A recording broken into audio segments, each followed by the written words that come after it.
is actually very, very strong. I really want to spend a little bit of time on this one. Okay, so this is kind of the mock-up presentation. This looks like this is a professional job right here.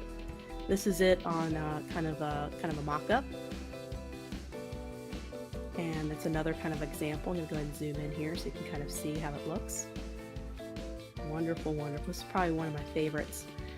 So where to start? I'm going to start on all the good things because I think it's mostly a very strong piece. So notice this little hint, almost hiding things. It's almost making you want to view the piece. It's making you want to look at the little details. It's drawing you in. It says it's photography, fashion. So you can read it, photography, fashion, and it's very easy to read. Probably it's lower resolution how you're reading it right now, but it's just kind of a wonderful play. It's kind of being fun and creative.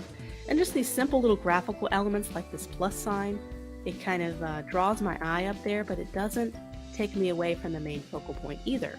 It's just a little side item, something that's playful.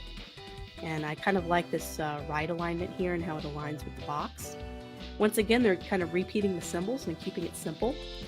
And I think this is wonderful. And look at this left to right play with typography. So not only do you have it here, but you also have it here. So here you have Learn Fashion Photography. And you kind of go down to this area. So it's zigging over to the right and then it's zigging over to the left. So it's really playing with your eye, going left to right. And it's a really creative piece. And you might not be able to get away with this if you were advertising, something professional like dentistry or, something in the medical field.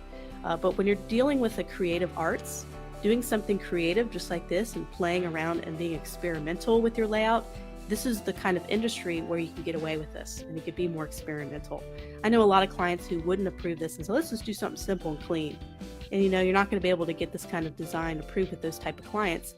But when you're in the arts, this is exactly what they're looking for. So it's really hitting that target demographic and delivering what your client really wants. So this is probably one of my favorite examples. This is definitely a contender for the best in show. Overall arrangement of this piece, I thought this was really well done. I thought this was excellent. I think this was probably the most creative piece, the most playful piece.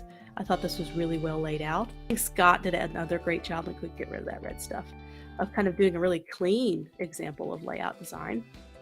And so it's hard. Now we're down to 4. What do I do here, guys? Draplet. Yep, that's one of my personal faves. So let's go and look at the final ones. Here real quick, we have Jan's picture, very dynamic. We have this very creative photography version. We have this illustrative, colorful pop of color here, and we have this clean, simple layout design. So let me know of those 4, which one you think should be the top dog, I guess you could say, of the whole challenge.